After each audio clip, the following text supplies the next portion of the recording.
হৃদয়ে রক্তক্ষরণ হচ্ছে। আহলুস সুন্নাত ওয়াল জামাতের উপরে যেইভাবে পূর্ব পরিকল্পিত ভাবে অতর্কিত হামলা চালিয়ে আমাদের সুন্নি ভাইদেরকে রক্তাক্ত করেছে, সেটা মেনে নেওয়া যায় না। আমি আমার জীবনও কোনো অন্যায় দাবি নিয়ে মাঠে নামি নাই। আমি যখন কোনো মাঠে নামি মনে করবেন যে আমি যৌক্তিক দাবি নিয়ে মাঠে নামি। একটি রাষ্ট্রীয় প্রোগ্রামকে যারা বানচাল করে দিয়ে অতর্কিতভাবে সুন্নি জামাতের নিরীহ সুন্নি শান্তিপ্রিয় সুন্নি জামাতের জশ্নে জুলুসে এই উগ্রপন্থীরা আঘাত করে রক্তাক্ত করেছে, এই সমস্ত উগ্রবাদীদের বিরুদ্ধে আমাদের সকলকে রাজপথে রুখে দাঁড়াইবার প্রস্তাব দেওয়ার জন্য আমি এখানে এসেছি। আর বাংলাদেশের রাষ্ট্রীয় একটি ঘোষণার প্রোগ্রামকে বৃদ্ধাঙ্গুল প্রদর্শন করে যারা সুন্নিদের উপর অতর্কিত হামলা চালিয়েছে, তারা রাষ্ট্রদ্রোহী কাজ করেছে।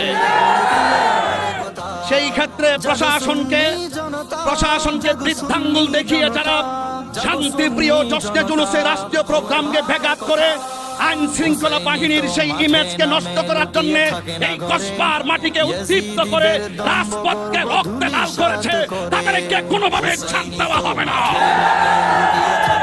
এবং আমাদের অসংখ্য মানুষ রক্তাক্ত হয়ে এই মুহূর্তে কুমিল্লা এবং ব্রাহ্মণবাড়িয়া হসপিটালে মৃত্যুর সঙ্গে পাঞ্জা লড়ছে। এবং আমরা সেটাও শুনেছি, আমাদের অসংখ্য কর্মীদেরকে থানায় নিয়ে যাওয়া হয়েছে।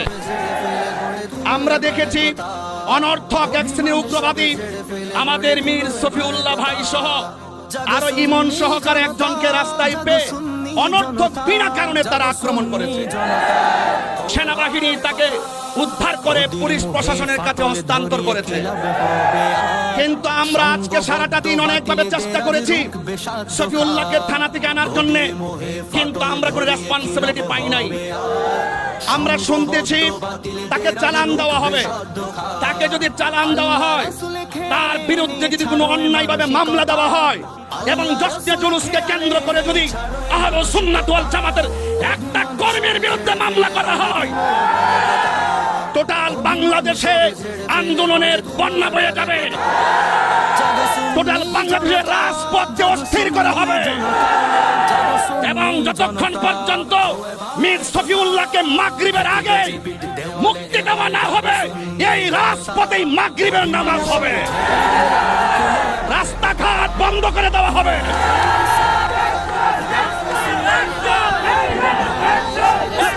সফিউল্লাহর কিছু হলে অ্যাকশন অ্যাকশন অ্যাকশন নারায়ে তাকবীর। শুনুন।